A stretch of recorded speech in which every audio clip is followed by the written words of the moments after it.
BT બિયારણ આવ્યું પછી ગુલાબી રાની બધાને ખબર છે આવ્યા પછી ગઈ નહીં ભેગું પીવાનું ચાલુ કર્યું ભેગી પીલી તો એને પાછું લોહી એટલે રસી જેવો કાટો પલડો કાઢે એને સાફ કરવા હાટુ 4 પ્રકારના કેમિકલ આવે જે કેમિકલ એ તેલ ગરમ થાય અને ઈ કેમિકલમાંથી ગોસિપોલ નામનું તત્વ ઉત્પન્ન થાય ઈ ગોસિપોલ વિદેશની અંદર વસ્તી વધારો અટકાવવા માટે માણસને નપુસંગ બનાવવા માટે આપણે ખાવામાં વાપરે અને ખાવાની અસર જોઈ લો આજ આપણા દેશમાં 42% નો રેશિયો છે નવા લગ્ન કર્યા પછી સંતાન હાટુ દવા લેવી પડે છે ઈથી આગળ આલો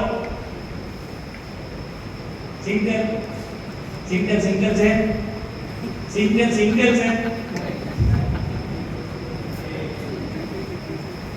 સરકારે 33% ની છૂટ આપી છે પણ 33% ઓરિજિનલ હોય તો અને જો ઓરિજિનલ ખાતા હોય અને તમારી 5 કિલોમીટર હાલવાની દોડવાની ટેવડ હોય તો ઓરિજિનલ સિંગલ ખવાય નકર હું નથી માનતો ખાવું હુમલા વૈધા કોલેસ્ટ્રોલ વૈધા તો સરકારે નક્કી કર્યો તેલને થોડો પતલા સૂર્યમુખી સોયાબીન મકાઈ લઈએ મુકામાં તો કે હુમલા નો આવે હુમલા આવ્યા નો આવે પછી વાત છે પણ જેના ઘરમાં 6 મહિનાથી લઈને 1.5 વર્ષ સુધી આ 3 તેલ વપરાય છે એના ઘરમાં નાના હોય કે મોટા હોય ચેક કરજો હાર્ટ એટેક તકલીફ છે એનું જે તેલનું જે બંધારણ આવે ને saturated fatty acid polyunsaturated fatty acid અને મોનોઅન્સેચ્યુરેટેડ ફેટી એસિડ આનું બેલેન્સ જો હોવું જોઈએ નથી આજ આપણા દેશની અંદર બે તેલ એવા છે જેનું બંધારણ બેલેન્સમાં છે એક સિંગ તેલ અને એક રાઈસ બ્રાન તેલ સિંગ તેલની અંદર આજ મને નથી લાગતું કે છે અને મેં તો ઓલિવ ઓઇલ સુધી પણ ખાધેલું છે જે રાંધવાનું હોય કાચું ખાવાનું હોય એ સુધી ખાધેલું છે પણ હું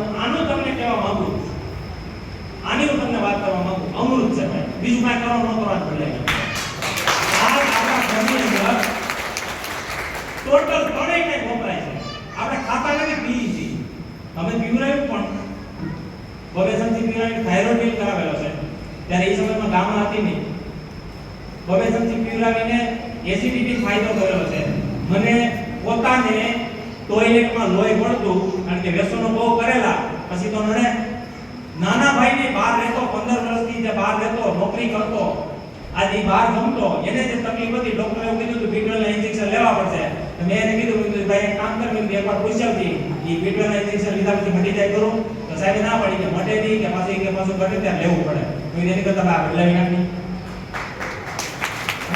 આ ઈ છેલ્લા 5 વર્ષથી વગર ઓપરેશન આટા મારે છે હવે ડોક્ટરે ઓપરેશન કરવા કીધું હું છે બાકી બીજું કાંઈ નથી દેશી ભાષામાં તમને સમજાવું તો ભાતું ઓહામાં હા આપણી કાઠિયાવાડી ભાષામાં ભાતું ઓહામાં પહેલાના સમયમાં વડીલ બહેનો જો કોઈ હશે તેને ખબર હશે ભાતું ઓહામાં છોકરાઓને પીવડાવતા ખબર છે કોઈને દાળમાં નાખતા હું હતું કે આપણા ગુજરાતના આણંદ કૃષિ યુનિવર્સિટીના વૈજ્ઞાનિકોએ 2005 ની અંદર સાબિત કરેલું છે કે ચોખાની ઉપરનું જે તેલીય કવર આવે આનું તેલ ખાવાથી ગેસ એસિડિટી કબજિયાત સ્નાયુ સાંધા ડાયાબિટીસ બીપી થાઇરોઇડ બાળકોની રોગ પ્રતિકારક શક્તિ વધારે આનો ફેર વપરાશ કેન્સર પેદા કરતું નથી અને અમે સાબિત કર્યું કારણ કે અમે ટોટલ બીમારીની અંદર અમે આપી છે બીજું રસોડામાં બધી જગ્યાએ તમે વાપરી લો મારા ઘરમાં હું રોટલી ચોકડી ખાઉં છું મારા ઘરમાં શીરો બને સુખડી બને મોહનથાળ બને શાકદાળ ભાત તો બને જ છે શીરો સુખડી મોહનથાળ કાંઈ પણ પીણાય બને ને તેલમાં બને હું ઘરમાં વાપરતો છેલ્લા 8 વર્ષથી મેં રોટલી ચોકડી ઘી નથી ખાધું અને ઘી મારી ઘરમાં કારણ કે ઓરિજિનલ તો છે નહીં કે છે ચડે આ ઘરના દૂષણા નહીં તો ઘરના દૂષણાને ખવડાવી છે હું બધે આપણી પાસે જવાબ છે પણ હું એમ કહું કે હાથ ધરું યાર તમે કદાચ તમારા માટેનો સમજો તો કાંઈ નહીં આવનારી પેઢી છે ને એના માટે બની જાય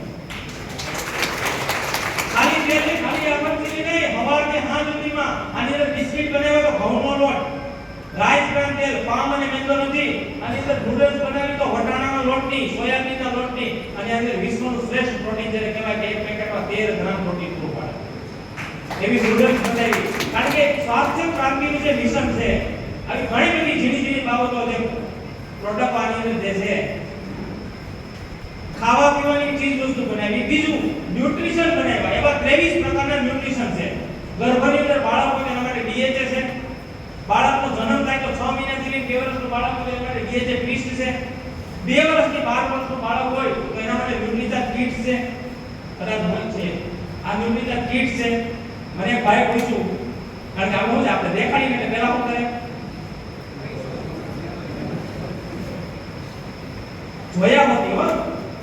611 છે, 711 છે. ખાલી એટલું જ પૂછ્યું કેટલા, એટલે મેં પૂછ્યું કેટલા છે.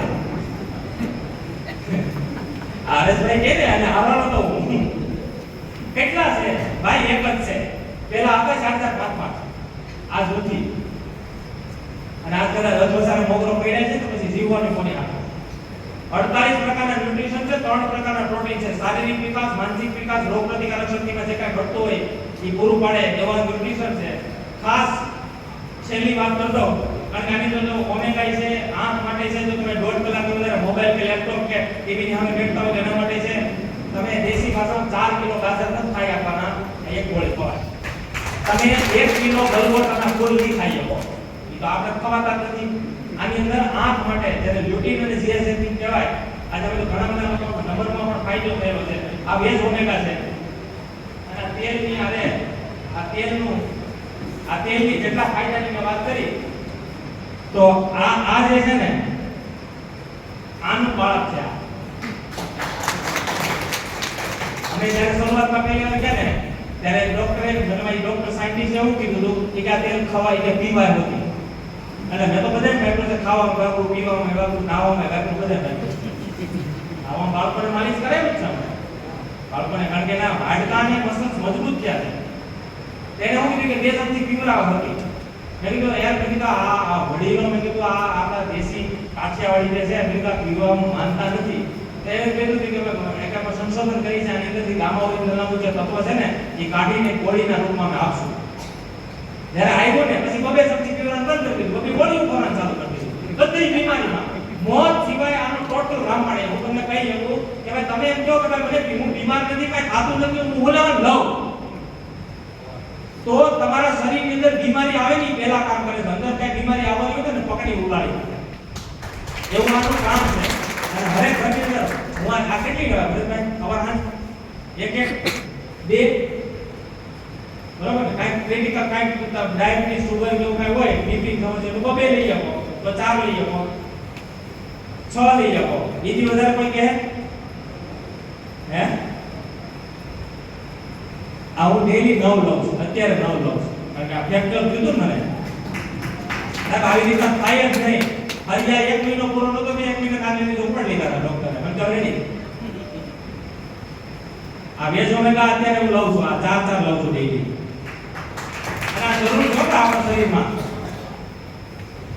મળે છે આમ થઈ જાય, રક્ત ચડી જાય કોકને, પછી ઓમેગા ઘટે, બીજું કાંઈ નથી. સિમ્પલ ભાષા છે. અને આ એક નહીં, અને ખાસ મુખ્ય વસ્તુ છેલ્લી વાત, વધારે સમય નહીં લઉં, પાછા અને આમાં હોય નહીં તમને સમજાવીશ. સેમ પ્રોડક્ટ, મહિલા સશક્તિકરણનો મુદ્દો છે. હરેશભાઈ મારા ઘરની વાત કરું, આમ તો કંઈ કિસ્સો કહેતો નથી, પણ મોટો માહોલ છે ને અત્યારે બેઠા છે, ખરેખર આ કેવું છે. અને મેં આપણી શરૂઆતમાં કીધું હતું સમજી જાજો, મેં તો હું ખમી ગયો તો તમે નહીં ખમી શકો. મને 18 લાખ કીધા હતા, અને એ પણ કારણ કે મારા સમજવા પાછળનું કારણ, આ વ્યક્તિને મળવા પાછળનું મારા માટે નક્કી તો મારા માટે દુઆ કમાવાનું કામ છે. અને એ કામ કરે અને મારા માટે કરી હતી. આજથી 3 વર્ષ પહેલા નિદાન થયું, જેને કહેવાય ને, કારણ કે ભાઈ આજે મહિલાઓને જે સમસ્યા છે, બહેનોને જે તકલીફ છે, અને બહેનોને તકલીફના બારામાં કહી શકું, કારણ કે મને એવું કહેવામાં આવ્યું હતું કે આ ટેબ્લેટ ન્યુટ્રીચાર્જ વુમન છે. બહેનોને કાંઈ પણ તકલીફ હોય, સફેદ પાણીની તકલીફ હોય, B12 ઘટતું હોય, હિમોગ્લોબિન ઘટતું હોય, માસિક ધર્મ અનિયમિત હોય, વધારે આવતા હોય, ઓછા આવતા હોય, ચામડી માટે, વાળ માટે, બધા માટે કામ કરે. અને મારા મિસિસને સફેદ પાણીની તકલીફ હતી, અને આનાથી રિઝલ્ટ પણ મળ્યું. પણ આપણે તો કેવું હોય ખબર, આપણે કાંઈ તકલીફ હોય સારું થઈ જાય ને પછી બંધ, એને બંધ કરી દીધું. કારણ કે હારો હોય તો આપણે પીવડાવી દઈએ, બરાબર, હારો હોય તો આપણે પીવડાવી, પણ હાજર નહીં. ઈ વાર બીજે ક્યાંક હું હાજર હોય તો ક્યાંક અમદાવાદ હોય, અને ઈ બેદરકારીમાં જેને કહેવાય ઓવેરિયન સિસ્ટ, ઓવરીની અંદર પાણી ભરાય. બધા બહેનોને ભરાતું હોય, પણ પીરિયડ દરમિયાન ઈ નીકળી જતું હોય. એમાંથી અમુક કેસ એવા હોય કે જેને ત્યાં જમા થાય ઓવરીમાં, તેને સિસ્ટ પણ કહીએ, પીસીઓડી પણ કહીએ, ઘણા બધા પ્રકારના નામ છે. એટલે મારો મિત્ર છે રાજુલાની અંદર, કારણ કે એમાં જો કેવું કામ કરે ખબર, આનો દુખાવો ન થાય, મારો દીકરો છે રાજુલામાં, અને તમને ખ્યાલ હોય તો વાવાઝોડું થયું હતું, ખબર? પેલું વાવાઝોડું થયું હતું, અને ઈ વાવાઝોડામાં છોકરો છોકરી રમતા હતા, કારણ કે લાઈટ હતી ની 15 દી લાઈટ વહી ગઈ હતી. છોકરો છોકરી રમતા હતા, મારા મિસિસ ઉતાય છે તો છોકરાએ છોકરીનો પગ લઈને માર્યો, એને પડખા ભાગી ગયા. પડખા ભાગી 2-3 દી દુખ્યું, એટલે મેં કીધું છોકરી પગ લઈને દુખતું હશે. મને કે નહીં, મને કે દુખે, મારે દવાખાને જવું છે. હાલો દવાખાને લઈ ગઈ. મિત્ર ત્યારે તે ગયા ને કીધું કે પડખા દુખી, કે તમને ગાંઠ છે. સીધું જોયા કરવા, કે તમને ગાંઠ છે. ઈ તો મજાક કરતો હતો. એ કે હાલો દુખે છે, કામ કરી, હાલો સોનોગ્રાફી કરી લઈએ. સોનોગ્રાફી કરી તો હકીકત ગાંઠ હતી. એ ચેક કરી જાવ તો એ બધાએ પૂછ્યું, એ કે ખબર કેવી રીતે પડી?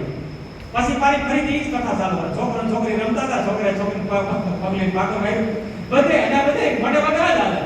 એટલે હું છે ને ખબર કઢાવવાનો વિરોધી છું. જેવું મારું ફ્રેક્ચર થયું ને, હું રાજુલા ગયો, ઓપરેશન થઈ ગયું, રાત્રે ઈને ઈ પાટે હવામાં અમદાવાદ ગયો. હું ન રોકાણ કરે, પણ આયા ન રોકાણ રાજુલા. ભલે ખબર મને ખબર પડે એટલે બધા ખબર કાઢવા આવશે. અને જો માણસને જલ્દી રિપેર થવું હોય ને, જલ્દી રિપેર કરવો હોય ને, તો ખબર કાઢવાનું બંધ કરજો. તમે ખબર કાઢવાનું બંધ કરી દેશો ને, હું ગેરંટી મારી કીધું, ઈ મને 6 મહિના ઊભો થતો હોય છે ને, એટલે 2.5 મહિના ઊભો થઈ જાય. આ વિચારોની શક્તિ છે. તો સાંભળજો. હવે એને તો જોયું આપણે કે ભાઈ કોઈ કામ કરી અમારે કરાવી લે. મને કે ઓપરેશન કરાવવું પડશે. કે મેં તું ક્યાં કરાવવું પડશે? તું કે ત્યાં તાર જ્યાં કરાવો ત્યાં. મેં તું તને તું કરે છે, મને કે આ હું તમને કાઢ. તો ઓપરેશન, અને ઓપરેશનમાં મારે હાલો ઊભો હતો. કારણ કે આપણું તો હું છે આ કામ ન્યુટ્રિશનનું કામ કરું, એને ખબર કે આપણી પાસે માઇક્રો ન્યુટ્રિશન છે. અને હું આપતો ઈ પણ એને ખબર. કઈ રીતના કેર કરવાની એવું નથી ખબર. એને જે કાપ્યું, ચીર્યું, બધું કાઢ્યું એની અંદરથી મને ખબર છે. તો મને એને શું કીધું, મને કે આવું હોય ને, મને કે ધ્યાન રાખવું પડે, મને કે આને છે ને ચેક કરાવતું રહેવું પડશે આપણે મહિને 1.5 મહિને. તો સાંભળજો, વાત હું તમને આની અંદર રોયલ્ટી ક્લિયર કરાવું છું. પ્રોડક્ટનો તો મહત્વ સમજાઈ જાય, પણ રોયલ્ટી શા માટે મારા આ લેવલ ઉપર આવો ને, મારે શા માટે આ દિલ તોડી મહેનત કરી લેવી જોઈએ, શા માટે મારે લોકોના ઘર સુધી 100% સામાન પહોંચાડવું જોઈએ. મારી ટીમની અંદર જેટલા પણ સાથી છે એને 100%માં મારે શા